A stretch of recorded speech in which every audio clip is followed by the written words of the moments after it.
Bienvenue sur cette présentation de Windows PowerShell pour les développeurs .NET. PowerShell a été écrit sur la plateforme .NET. Les résultats de commandes PowerShell sont des objets .NET. Cela ne transparaît pas forcément pour les non-développeurs, mais il est intéressant pour les développeurs de savoir comment obtenir plus d'informations sur le type de l'objet, sur les méthodes et les propriétés qu'il expose.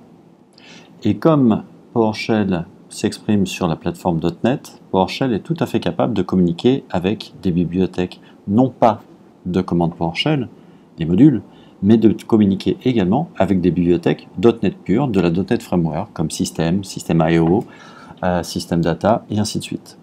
Nous allons donc, dans cette démonstration, observer toutes les commandes pro-développeurs que vous pouvez réaliser dans le cadre d'une session PowerShell. Pour commencer, observons que tout résultat PowerShell est un objet .NET. Pour cela, nous allons utiliser un commandlet qui s'appelle getMember.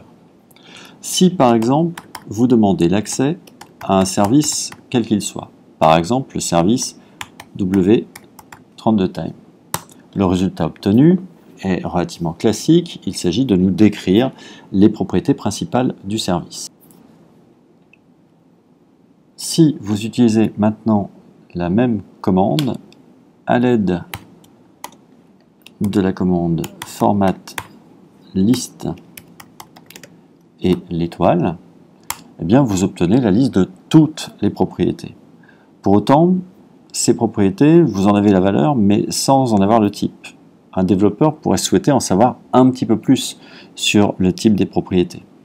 Il est alors possible d'appeler la commande et de la faire passer ensuite à getMember.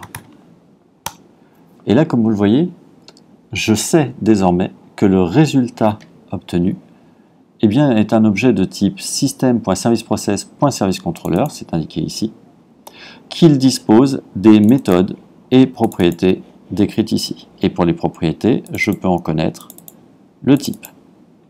Alors c'est particulièrement intéressant dans le contexte notamment du getService de découvrir que la propriété status, qui nous dit s'il est stopped ou running par exemple, n'est pas une chaîne. C'est une propriété de type service-controller-status, et ce type-là en fait est à base de valeurs entières et un toString qui retourne tout simplement une chaîne telle que stopped ou running. Du coup, quand on fait un tri sur les services et quand on demande à les trier par statut, il est assez surprenant de voir que running apparaît après stopped. Tout simplement parce qu'en fait running correspond à la valeur 4 et stopped à la valeur 0. Si on souhaite ensuite pouvoir réaliser un tri dans le bon ordre, c'est-à-dire dans l'ordre alphabétique, eh bien il faut savoir qu'il ne faut pas trier sur status directement, mais sur l'appel à toString de status. Bien, avec ceci, on sait désormais que on peut accéder à un objet .NET au travers d'un résultat PowerShell. Ça signifie donc que la commande getService W32Time, rendant un objet PowerShell, je peux appeler sur cette commande, à condition que je l'enferme dans des parenthèses, des méthodes. Et en plus, l'intelligence est là pour m'aider. Je peux par exemple demander à arrêter. Si je redemande l'état du service, il m'est annoncé stop. Si je demande cette fois-ci à démarrer, le service m'est annoncé running. Donc ça peut être une alternative à l'emploi des commandlets, d'autant plus que quelquefois, sur des objets bien pointus, il se peut qu'il n'existe pas de commandlet pour réaliser l'opération qu'une méthode sait, elle, réaliser. Je préciserai également que la démonstration ici a été rendue possible sur le démarrage et l'arrêt d'un service, parce que la session PowerShell est lancée en tant qu'administrateur. Pour un développeur, ce qui peut être intéressant également, c'est d'aller solliciter des choses que, a priori, PowerShell ne fournit pas dans ses modules, mais qu'on sait exister à l'intérieur des bibliothèques .NET. Alors, par exemple, la classe File dans System.io permet de créer des fichiers texte. Certes, il y a de quoi le faire dans PowerShell, mais essayons de le solliciter quand même directement depuis PowerShell. Eh bien, il s'agit tout simplement d'utiliser la syntaxe suivante. Vous mettez le nom de l'espace de nom. En plus, notez que vous êtes quand même accompagné, comme je le fais là, par la tabulation qui en fait parcourt les espaces de nom disponibles. Voilà. Et je vais demander File. Voilà. Je suis en train de citer la classe qui m'intéresse. Et une fois que j'ai localisé la classe, eh bien, je peux, après avoir fermé les crochets, utiliser la syntaxe deux points pour demander ensuite l'appel à une méthode quelconque. Ici, par exemple, je vais demander createText. Je vais donner un chemin Windows. Et on va dire par exemple, exemple.text. Voilà. On valide.